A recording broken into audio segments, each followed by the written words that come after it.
Екипата на Без маска денеска е во Тетово да поразговараме, да се видиме, да се подружиме со еден од најдобрите македонски дизајнери, Златко Јовановски или познат како Jay-Z J. Здраво, добро дојдовте во Тетово или во македонскиот Лас Вегас или во македонското Монте Карло, како год. Јас сметам дека моето Тетово не го давам за ништо. Ќе не носиш ли во твоето ателје заради тоа што јас сакам да ја видам твојата најнова колекција? Ајде, ќе идеме да ја видиме мојата најнова колекција, но прво како добар домаќин морам прво да испиеме кафе во Тетово и после тоа се гледаме во ателје. Па тогаш на кафе. Ајде, договорено. Додека се возевме на кај Тетово, една работа ми се врташе цело време во глава, а тоа е дека на Златко му се исполни животниот сон да ја облече Јелена Карлеуша. Јас нема ништо да те прашувам, све раскажи ми сам. Фала ти, многу тоа така го доживуваат и тоа вистина е така, заради тоа што јас сум бил неизен многу голем фан на умладоста и у детството.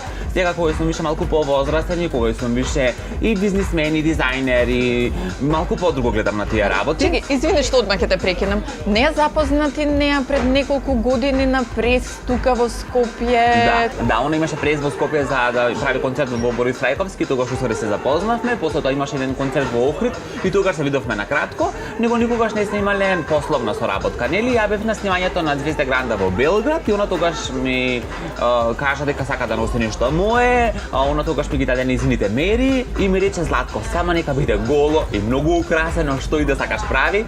Ја сум многу среќен заради тоа што она ги прифати моите дизајни такви какви што се, не претрпе апсолутно никакви промени. Ја моите креации ги направив овде у Македонија и ги однесов за Белград, она ги облече и ги искористи за многу кратко време. Тоа беше времето кога беше снимање, имаше доста она околу Нова година и баш тогаш ги искористи двете креации. Каква е приватно? Каков впечаток доби доби за неа во моментите кога соработувавте? Да. Сакам да кажам дека она е скроз кул, скроз е опуштена и е многу окей за соработка заради тоа што ако нешто треба да прашаш, она ќе ти одговори у моментот, ќе ти ги прати одма сликите. Не е таква да ја чекаш 3 дена заради тоа што она Јелена Карлеуша, туку е скроз кул. Професионалец, значи? Да, и професионалец голем, да. Пред да соработуваш со Карлеуша, ти направи минатото лето креации за Цеца. Да. А како дојде до таа соработка? Мене за Цета малку подруго дојде соработката, односно малку поодамна не ме контактираше нејзината стилистка. Имавме една проба и после тоа креациите беа пратени за Белград, но ете прв пат ќе кажам дека креацијата за Цеца беше пратена, например, една година уназад кај неа и после година и нешто она ја имаше искористена. И беше изненаден кога виде дека ја облекла конечно на концерт? Да, заради тоа што ја мислев дека уопште нема ниту да ја искористи креацијата, заради тоа што по мој вкус и по гледањето на Цеца и нејзините стајлници сметам дека малку беше премногу украсена и малку гола, заради тоа што панталоните немају уопште постава. Него ете, ја искористила, значи и се свиѓала. Ти се повеќе дури во светски рамки се промовираш. По насловната страница за Her Magazine со Ava Max, сега дојде и нова соработка со R&B пеачката Money Long. Да, ја не знам ништо за каде она го облекла, мене ми беше најбитно дека она го облекла фустанот, уствари тој дизајнер го зел, тој стилист го зел мојот дизајн, мојот фустан од шоурумот кај што има мои креации во Лос Анџелес и во Холивуд односно, и уствари они од таму го зеле мојот фустан и го искористиле за неа, на неа тој многу се свиѓал заради тоа што она обожавала светки, камења, да е тоа луксузно, тешко и мене стилистот ми прати voice message дека уствари она ја воодушевена од мојата креација и дека она многу би сакала да ја дизајнирам нешто custom made за неа, што може би до наскоро ќе се случи. И исто што мене многу ми се допадна од стилистот, ми рече доколку ти правиш ревија кај нас у Холивуд, у Лос Анџелес односно, ми многу ми сакале да бидеме во твојот прв ред, значи ја имам више два потенцијални клиенти и за во прв ред ако правим ревија у Лос Анџелес. Ајде ние додиме сега во твоето ателје да ни ја покажеш најновата колекција. Договорено. Исус на кафе, фала ти. Здравија. Одиме на кај твоето ателје. Она што прво сакам да те прашам, кои бои се во тренд оваа сезона? морам да кажам дека ова година, односно оваа сезона во тренд се јаките бои, точно како моментално ја што сум облечен, и комбинацијата на две скроз противни, односно на портокалова со розева или пати виолетова со жолта или пати портокалова со сина, за да е тоа се јако, джиш и вау, но не можете да сгрешите ако сте во црно-бела комбинација со добар кожњак. Јас ќе ти кажам, значи јас сум со тотално утната комбинација за оваа сезона. Ти си таймлес. Кога се движиш по улиците на Тетово, те загледуваат луѓето, те коментираат? Точно, ви можете да приметите и сега дека доста не гледаат, доста не коментираат. Тоа може би заради камерата. Па може и ради камерата, но ја мислам дека и ради мене, заради тоа што ја знам и да пазарам во маркет и да луѓето околу мене ме загледуваат, но углавном некој ако нешто ми каже, тоа се позитивни коментари. Дали ти се случило некогаш да застанеш на улица некоја девојка или некој дечко, заради тоа што толку многу ти се допаднал неговиот стајлинг, нејзиниот, да мораш да искоментираш дека стварно вау изгледаат? Ако зборимо искрено, тоа сега ми се случи. Не, сега тоа ми се случи во Истанбул, кога пием кафе во Чираган Палас Кемпински и кога седев, требаше некој да ме слика и тоа беше дел од удварање за една девојка што требаше да ме слика, него стварно нејзиниот стајлинг беше вау и морав да ја кажам дека она има одличен стил и супер стајлинг. Сега го спомна Истанбул, ти често пати одиш на патувања. Кога патуваш? Се пакуваш во еден куфер или во 5? Јас се пакувам во еден куфер, но секогаш доаѓам со уште еден плюс рачен багаж заради тоа што таму сум направил шопинг, а кога патувам секогаш земам најголема килажа, односно јас сум углавном пол 35 кила 40 заради тоа што многу стајлинзи носим со мене што ми служат само за наслика и за ништо друго. Да, тоа ме интересираше, дали уствари гардеробата кога одиш на патување ја избираш од личното расположение или однапред знаеш точно што ќе облечеш и носиш конкретни работи на пат? Не, ја носим конкретни работи на пат, некогаш и шијам ако идам на некоја по специјална дестинација, заради тоа што сметам дека таму треба да имам слики и на слики да изгледам точно како локалец, односно како некој што е таму веќе долго време, иако сум само 3, 5, 10 дена. И најчесто имам многу стајлинзи, многу мои одела или кошули и креации кои што ми се само за наслика, за например сега има кога бев во Дубај, се сликав само во пустината во едно како туника и толку, тоа ми беше само 5 минути носење. И сега каде е тоа парче облека? Сега тоа парче облека ми го купи една девојка за да патува во Египет и после тоа остана кај неа. Ако велиш во твоето Тетово, не би го минувал за ништо. Ако треба во Тетово да отидеш во една продавница да купиш нешто, дали овдека има продавница во која што Златко може да најде гардероба за себе? Да, скроз. Ја да ти кажам искрено, многу почесто купувам и пазарим во ако збориме за Македонија. За Македонија, да. Многу почесто пазарим во Тетово, него во Скопје, заради тоа што го има во моловите и пласирано кај брендовите што ги има, што се широка потрошувачка, таму најчесто е све исто. Ја затоа што сакам, заради тоа што не сакам да бидем иска како нив, во Тетово правам шопинг, при тоа имам еден супер момент што во Тетово можам да се ценкам, а тоа мене ми одговара, пак јас сум си тетовско дете и ми од Тетово и јајцата на кантар ги мериме кога да не давамо паре многу, така да сметам дека и ценкањето и роба, мислим како различност се има по Тетово. Ја ви предлагам и на вас да се одите у Тетово на шопинг, зашто има стварно што да се купи, што да се види. Ама ти да не однесеш. Договорено, ќе идемо заедно. Колку пари трошиш на гардероба? Ја мислам дека со годините трошим повише пари, валјда заради тоа што повише заработувам, но инвестирам у мали работи кои што коштаат можеби повише, но може да ги носиш подолго време, како попаметно мислим дека идем на шопинг. Повеќе трошиш за гардероба или за аксесуари? За аксесуари, заради тоа што аксесуарите остануваат многу долго време. Јас сега во Истанбул пак ќе се навратам кога бев, пробував 2 комплети и двата комплети вкупно ми доаѓа како некој 2000 денари да ги купим, ја реков скапи се, не ги купувам и не ги купам. Но кога станува збор за чевли, за саат, за накид, за други ствари, јас стварно да наочари, гледам да потрошам поише пари заради тоа што да биде тоа поквалитетно и пак се носи многу подолго време. Кое е најскапото парче облека кое што го поседуваш? Колку чини? Колку чини нема да кажам заради тоа што сметам дека не е фер да се збори за суми и сметам дека не е окей да се збори за суми, посебно не на камера, а тоа би било мојата Cartier Alka, што моментално ја носим. Дали се исплати бизнис во Македонија? Ти креираш и за балканските, и за светските звезди. Дали во некој момент си размислил да го преселиш бизнисот надвор од тука, да ти биде база некаде по светот. Дали се исплати? Не се исплати. Само будала треба да си како мене, да си ненормален, за да сакаш да заработиш и да останеш у Македонија да твориш. Ти минатиот пат рече, јас сум будала и шлакнат. Да, јас сум и будала и шлакнат што функционирам и работам овде. Ја сигурно да функционирав до сега во светот или во Америка, ќе бев може милионер, милиардер, што god бев, а немаше да се чудам нали ќе имам 100 евра да преживеам месец, иако така не да ми бидам како супер милионер, како да сум дојден во Монте Карло, како год. Светам дека можеби еден ден тоа ќе се случи, но ја Македонија многу ја сакам и целиот начин на живот тука и тоа брзо функционирање и тоа едноставно договарање со луѓе за кафе, за ручек, за клиенти и сметам дека ја овде ќе останем макар колку бил будала и ненормален. Ветерот дефинитивно не служи, да, ајде да одиме во ателје кај тебе, па таму да го продолжиме муабетот. И добро дојдовте конечно во моето ателје, таму кај што магијата се случува и таму кај што магијата ја има. Баш ми е мило што сме конечно тука, само ти скоро од старото ќебе на баба ти направи капут. Не ти се налути што го уништи ќебето? Па прво кој кажала сестра ми дека што излегло по весници и на TikTok за моето ќебе, баба ми рече дека таква волна више нема. Ама чим се решил да го претвориш у креација, окей. Не и беше sejedno, но како се вика прифати и после утре дента или после 2-3 дена кога го носе посреди тој капут од тоа фамозно ќебе неизино, рече дека е многу добра креација сум направил, дека не жали. Така да ги смиривме страстите, мада на почеток не беше све исто.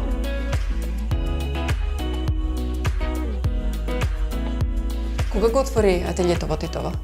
Моето прво ателје беше ателјето уствари во Тетово, тоа овде, кај што сме моментално и го имав мој 18 години. Значи, на 18 години решив да отворам ателје, свое место кај што ќе можам да ги задоволам моите клиенти. Моите дома не беа многу среќни околу тоа, заради тоа што ја решив на место да плаќам 4 години да ја се школувам, факултет, извините, да тој буџет со тој буџет усвари да отворим ателје, се борев многу дома со истото за да ги убедим за истото и на крај успеа. Колку брзо после првото ателје во Тетово отвори ателје во Скопје? После 3 години. После 3 години, после ревијата во Лондон, сметав дека е потребно да се отвори ателје во Скопје, заради тоа што имав многу клиенти кои што доаѓаат од другите градови од Македонија и сметав дека за нив бе поедноставно да дојдат во ателјето во Скопје. Колку пати во текот на еден ден најчесто си бил од една во друга локација? 3 пати, значи автопатот сум го поминал 6 пати. Тоа се случува најчесто во сезона, односно кога имаме многу побише работа, кои што треба да се појавим и во Тетово и во Скопје. Знаем многу често да биде напорно и секој ден да ги организирам термините и во Тетово и во Скопје и современски таму и тука, но некако балансирам и сметам дека со добра организација се може и со многу труд и работа. Ти пред некоја година имаше ставено статус дека си имал тешка сообраќајка на патот Тетово-Скопје и мислам дека твојот статус беше нешто од типот дека колата веќе ја нема, дека е скроз уништена, меѓутоа фала му на Бога па ми ги остави рацете да можам да креирам и носите да бидам висок. Точно. Тоа е така заради тоа што ја стварно имав тешка сообраќајна несреќна, ја возев само кола, ми излезе куче на патот, не е ни битно, колата не постои, колата беше скроз мачкана, ме сретнале фини луѓе, ме извадија од кола и ме однесоа у болница заради тоа што болничките коли многу каснеа, а од колата не остана апсолутно ништо. И ја после тоа 2 до 3 месеци не можев да гледам добро, но еве сум цел, фала Богу, жив и здрав, фала му на Господ. Да, јас сметам дека тоа е мојот втор роден ден. Ама да се вратиме ние на ведрите теми на модата. Колку време ти е потребно да направиш една креација? Дали ти е потешко да направиш една креација поединечно или да издизајнираш цела колекција што планираш да ја промовираш? Пошто во колекција имаш колку? 10 до 20 фуста, не претпоставам. Зависи кога и како и зависи од периодот. Сметам дека е многу поедноставно да креирам само тоа што мене ми се свиѓа, односно тоа кај што се слушам ја и кај што го имам ја завршниот збор во креациите за колекција и заради тоа што јас сум ненаситен од моите креации, дека ми доаѓаат нови идеи, најчесто не завршуваме со 10 креации, а кога станува збор за клиентите, сметам дека ми е малку поедноставно заради тоа што клиентот бара конкретна работа, ние на таа конкретна работа одговараме дизајнерски како што треба, технички супер, клиентот прави проба и за одредено време клиентот си го зема фустанот, креацијата, што год. Добре, дали некогаш се случило да направите со клиент, да се договорите, да направиш одреден тип на фустан, да го изработиш фустанот, клиентот да е задоволен, меѓутоа после тоа да ти го врати и да рече ова не е тоа што јас го сакам? Да, се среќавате со секакви клиенти, при тоа работи со жени 95%, кај што секоја има своја некаква си друга замисла и сметам дека клиентот како клиент тука не е крив, туку е крив оној кој што ќе го види фустанот кога клиентот ќе го однесе дома. Сметам дека она може на проба да е супер задоволна и она да е вистинска, вистински сме одговорили на задачата така како што треба, но дома комшиката рекла, мислам дека треба да биде малку пократко, другата братучетка рекла, Маја носеше вака, ама само без рукави поудобно и беше, третата ќе рече, ама оно тоа те го зеде поширок и беше подобар и тоа настанува хаос и на неј се прави бунило во глава и сметам дека тогаш настанува цел тој проблем. И јас секогаш сметам и истото го зборам со моите клиенти дека мојот клиент треба да изгледа така како што он смета да изгледа, без разлика што мисли комшиката, што мисли братучетката и кој мисли што мисли. Да, зашто ипак е тоа точно, заради тоа што ипак е тоа фустан што ми го креирамо за некаква си специјална пригода и сметам дека тој фустан треба така да изгледа како она што се замислувала цел нејзин живот. Еве ако треба сега да креираш нешто, како би ме облекол во JCJ? Ајде, ама може да дизајнираме со скица. Ајде, да. Ајде, договорено. Јас сметам дека тебе би те облекле во нешто што е многу уникатно, нешто што е многу раскошно и широко. Сметам дека таквите фустани не се секојдневни и затоа сметам дека треба да доживееш и ти да носиш JCJ by Златко Јовановски на таква креација и да си стееш на хаштаг. Да, и да си стееш хаштаг на Instagram JCJ the King of Sparkle. Сметам дека горниот дел би ти бил како корсет и да ти биде многу мал струк, да изеде побујно деколте, а доле би бил многу широк и најдобро да биде од позади на шнирање. Ти последниот период често објавуваш фотографии и видео од времето кога имаше своја модна ревија во Кина. Да. Имаше модна ревија и на лондонската модна недела. Меѓутоа, што ти е поголем сон, да ја представиш твојата колекција во Париз или во Милано, заради тоа што знаеме дека нели тоа се најголемите модни пазари во Европа? Твојот мобе држи вода дека Париз и Милано се најголемите модни центри во Европа. Јас сигурно дека би сакал еден ден да имам ревија тамо, заради тоа што сепак е тоа сон на секој дизајнер да представи ревија и во Париз и во Милано, него ја длабоко во себе сметам дека еден ден мене тоа ќе ми се оствари, дека мене тие ревии здравје ми се пишани и дека таму моите креации еден ден ќе стигнат. Како, вака или така, ќе видиме него еден ден дека таму тој пазар ја ќе го освои. Но ја од кога патував во Дубај, сметам дека односно би сакал мојата следна ревија да биде во Дубај, заради тоа што јас сум одушевен од тој нивен лајфстайл, од нивниот живот, да, таму све светка, све сјае, тој вештачки луксус. Раскошно. Да, тој раскош, луѓето по моловите, луѓето по фините, како се вика, ресторани. Ја таму кога патував и кога ги видов луѓето пред мене како се облечени, колку се они сите вау, ја реков дека моите креации мора да се најдат еден ден таму и мислам дека тоа во глава ми е следна дестинација и следен пик за мојот бизнис. Меѓутоа, кога го правевме минатото интервју, ти ми кажа, јас како дете, кога моите ќе ми понудеа да ми купат играчка, јас им барав модни списанија, децата гледаат цртани, јас гледав Fashion TV. Дали еден ден ќе гледаме ревија од Златко Јовановски на Fashion TV? Да, сигурно, тоа не се ни поставува како прашање, заради тоа што сигурно ќе се случи. Ја верувам дека не само на FTV, туку моите креации верувам дека ќе успеат да се продаваат и да ги има во многу шоурумови во светот. Мене до сега ми стигнале неколку пати понуди и за Милано, и за Париз, и за други места, не е ни битно, но ја на тие одговори, мислим на тие повици не сум одговорил, заради тоа што сметам дека моментално моето ателје не може финансиски да издржи толку голем трошок за да се појавиш таму на тие места. Недели, да, точно, но еден ден знам дека ќе се случи кога еден ден ќе бидеме побогати и поуспешни. Ти не кажа дека денеска во ателјето доаѓа твојата мајка да пиете кафе. Да, она е моментално на работа и кај да е треба да дојде да ме види, заради тоа што знаете дека ја живеам во Скопје, они живеат во Тетово и ја углавно кога сум во Тетово поминувам многу често време во ателје и знам некогаш да идеме заедно на ручек или на кафе и се надевам дека кај да ќе дојде за да ја однесеме на ручек или на кафе, може ќе ни изненади. А дали мислиш дека ќе сака да ни одговори на неколку прашања? Ќе видиме. Ја мислам, она е лабо хороскоп исто како мене и обожава камери кога и тија би ги имала, обожава да е центар на внимание и сметам дека досега она мене ми била огромна поддршка заради тоа што кога јас сум бил помал и кога сум идел во школа основно, кога сум сакал да се облакам поуникатно, повпечатливо, во јаки бои или како го тој да било, другите деца не баш многу го гледале тоа како позитивно. Другите деца знаеле да ме исмејуваат или да кажат некои погрдни зборови или што го да имаат некакво се лошо мислење за мене. Морам да кажам дека е тоа така. Него на мене ме убедила во моето детство дека ја тоа што го сакаме вистински, дека ја тоа што го правиме правилно и дека они само така зборат за мене заради тоа што они на мене само ми љубоморат и дека они не можат да бидат како мене. И јас со тоа сум растен со тој мајндсет дека јас сум вау, дека јас ќе бидам звезда, ја ќе бидам најдобар и морам да кажам дека тоа домашно воспитување и како многу помага за да едната личност созрее во една сигурна личност со високо его и со сигурност во себе. И тоа морам да кажам дека е вистина благодарност до мојата мајка. О, добар ден! Иначе ова е мајка ми. Она не изненади. Јас сум Благица. Андријана, мило ми е. Минат. Сега разговаравме со Златко и ми кажа дека ќе дојдете, викам, ќе ни одговори на неколку прашања, па Ја кажам дека мајка ми родена спремна и дека сигурно дека ќе е расположена да ви одговори на неколку прашања. Кога се работи за мојот син, секако. Одлично, фала ви. Господја Благица, јас да ви се заблагодарам што ќе ни кажете 2-3 збора за Златко. Па моето прво прашање е какво дете беше? Уште како дете сонуваше да биде моден креатор, секој пат црташе, секогаш неговиот сон беше јас мамо еден ден ќе бидам голема звезда, ќе креирам венчаници, ќе значи за голема мода. Дали се сеќавате кога прв пат почна да креира? На колку години почна да црта, да скицира? Уште како мал, значи он креираше, уште кога, значи од основно училиште.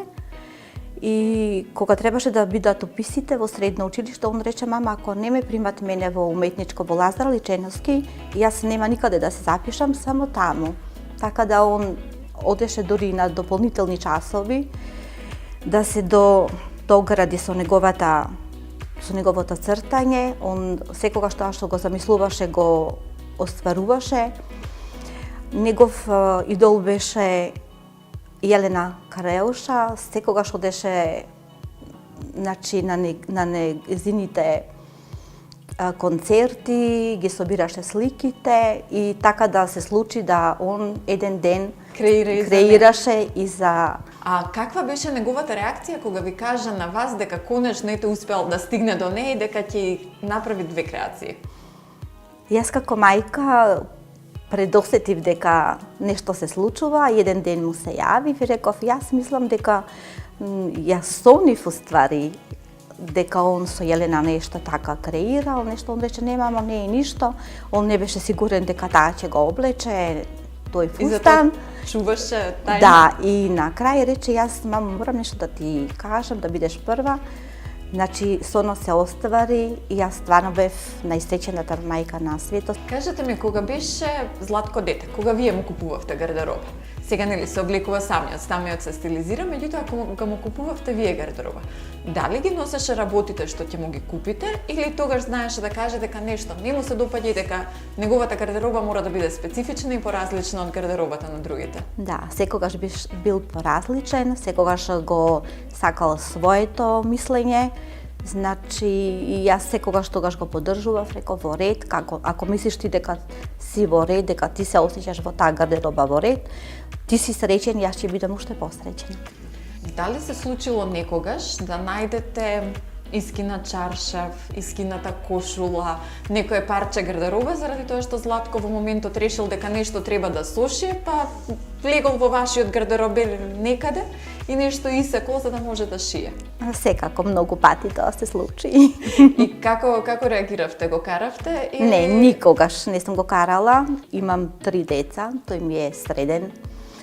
Тој е мајкин син, секогаш сум кошувала, тој е мајкин син. Исто и мојата ќерка сега во моментот е на студирање во Милано. Значи, постапките за дизајнирање на внатрешен интериер, многу учеше Магдалена, значи мојата ќерка од Златко, така да сум многу задоволна што он секако ја поддржуваше и помагаше, така да и он доста се ја постигна. Златко ми кажа дека кога завршил средно училиште, дека ви најавил дома, дека не сака да запише факултет и парите да му ги дадете за да си отвори своје студио. Дали бевте разочарана што сепак нема да оди на факултет? Како мајка се носевте со моментот дека вашето дете решило до тука да заврши со образованието и да проба да отвори свој бизнес и да тера кариера? Секогаш јас сум го поддржувала во секое мислење, тој ако решил нешто да биде така и така секогаш било, значи не можеш него да го предомислиш. Секој пат сум го поддржувала и никогаш не ми било криво зашто он не завршил, затоа што он сепак постигнал за негови години повеќе и како да завршил као 5 факултета, ете така да се изразам. Кога последен пат крирал за вас? Последен пат, кога се мажеше мојата ќерка Моника и ми рече, мамо, ако не ослабнеш 5 килограма, нема фустан. И дозадно мене ме чекаше, значи, мамо, викам, ајде Златко, ајде сине, викам, па мами треба да видим како. Ти, мамо, не се грижи, ти сепак ќе бидеш најубавата. Сама ја одбравте тогаш креацијата или оставивте Златко буквално сам да смисли што ќе носите и само да ви го даде готовиот производ? Секако јас имам поверење во мојот син. На крај, значи производот беше на закачалка, бев доста воодушевена и стварно бев како кралица. Вие кажавте, значи, на свадбата на вашата ќерка Моника. Да. Ја правеше и нејзината венчаница? Секако. Дали сте горда на Златко што од мал град како Тетово успеа да стигне буквално до светска кариера и за неговите креации да станат не само на Балканот, туку и светски звезди ги носат веќе подолго време? Секако дека сум многу горда и секој би посакал да има ваков син. И не е битно од каде си, него каде ќе стигнеш. Јас ви благодарам уште еднаш за времето што го одвоивте и што не откривте работи што до сега не сме ги знаеле за Златко. Благодариме.